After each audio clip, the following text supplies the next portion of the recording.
My name is Lydell STEINER, and I'm here with Tilmor, and I wanted to share with you one of the most important conversations that we tend to have with customers when they call in or when we engage with them on the road. And it all comes down to the idea of systems. Oftentimes, we're talking with customers, small commercial growers, individuals who are looking to transition from hand cultivation to a more mechanized approach. And as they're thinking about what it looks like to transition from hand cultivation to more of a mechanized, whether it be with a power ox or a tractor or an old Allis-Chalmers G, there's a difference in conversations that we oftentimes have. And it comes down to this. When you're working more with hand weeding, you want to work usually pretty intensely with your crop rows. Have dense crops, use minimum amount of area, and use the minimum amount of space that you can use.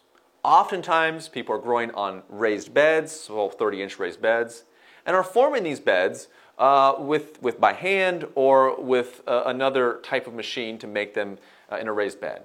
And you know what? This is good, and this is important, and this is a very successful way of growing and farming intensely on a small amount of acres. But what happens often is individuals want to grow beyond a couple acres, and they want to get to 3 to 4 to 5 acres or 10 acres, and find that hand cultivation is limiting in those as they expand into that range. So one of the important things that we want to talk about here first is row spacing. We recognize that oftentimes individuals, when they're using hand weeding tools, want to pack as much into a very small space as possible. And that's really important when you have minimum amount of space or when you're just using your hand tools. But as we get to mechanization, it's important that we understand that we need to transition and have more space between each crop row. Minimum of 9, 10, 12 inches, and preferably upwards to 15 to 16 to 18 inches of space, depending on the crops or what we're trying to grow. Secondly, we want to ensure that our rows are straight and parallel. It's crucial because if you have a tool that is set up to cultivate, let's say, 3 15s, and your rows are planted with some curves in it, your basket weeder or finger weeder is going to take out some of those crops that weren't planted straight.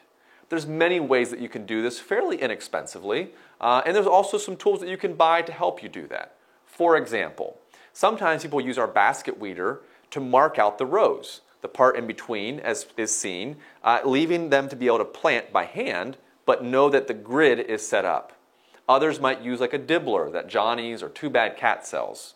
Others might make their own kind of rake, like the one that Jason Weston oftentimes makes, that are long and marks out multiple rows. It doesn't matter how you do it, but the important thing is that your rows are parallel and straight and consistent. The third thing that we oftentimes talk to people about is understanding that it does take time to learn how to use the different tools. So rather than going out and getting 5 different tool systems, really focus in on 1 or 2, try to learn how to use them well, and take the time to understand them. And maybe it's even just buying a set of finger weeders for 1 row rather than all 3, allowing you the time to learn how they work in your soils and in your operation. Personally, the basket weeder, I feel, is really a good transitional tool for many people that want to get started, because you can use the basket weeder for your first cultivations, allowing and ensuring that you're managing your weeds early and often, and then also can be used as a row marker and other types of things like stale seed bedding. A fourth area that I will oftentimes talk with people about is the importance of having a system that is in odd numbers. And let me explain. So what I mean by this is, if you're using a tractor, whether it be your old Allis G, a Farmall Cub, or our Tilmor tractor, you're going to want to design your cultivation tools around being able to do any number of crops. So for example, we oftentimes have beets or carrots and lettuces that you'll want to plant very close. So you might plant those at every 15-inch row spacing. However, there are also other crops like your brassicas, your cole crops, or your peppers that you want to plant a little wider. And there's other crops that you'll want to plant just 1 row underneath your tractor, like your squashes or your vining crops. So if you have an odd number, it allows us to do the following. Just imagine for a second, I'm using my cultivation and planting system to do 3 rows of carrots with 15-inch row spacing.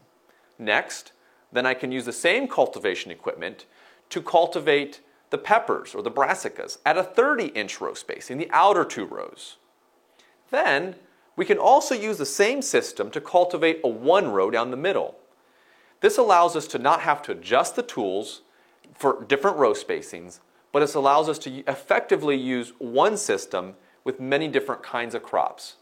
So I just want to encourage people to think about their crops and growing in terms of systems, specifically growing maybe in 3s and with a 15 to 18-inch row spacing is an optimal way to really maximize your equipment and your space on your farm. So those were a few of the important points that we think about and oftentimes talk with individuals about as they're looking to increase the amount of mechanization and reduce the amount of hand labor.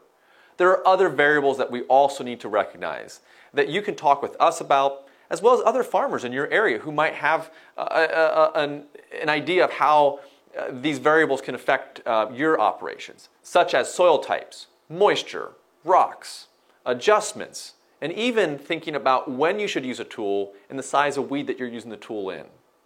Well, I recognize that it's hard to do all of, transform your farm in just one video, and so feel free to call us and have a conversation, and we'll help walk you through the kinds of questions that you need to ask and help you think about the kinds of things that you should be looking forward to as you move towards mechanization. Thanks, and have a great day.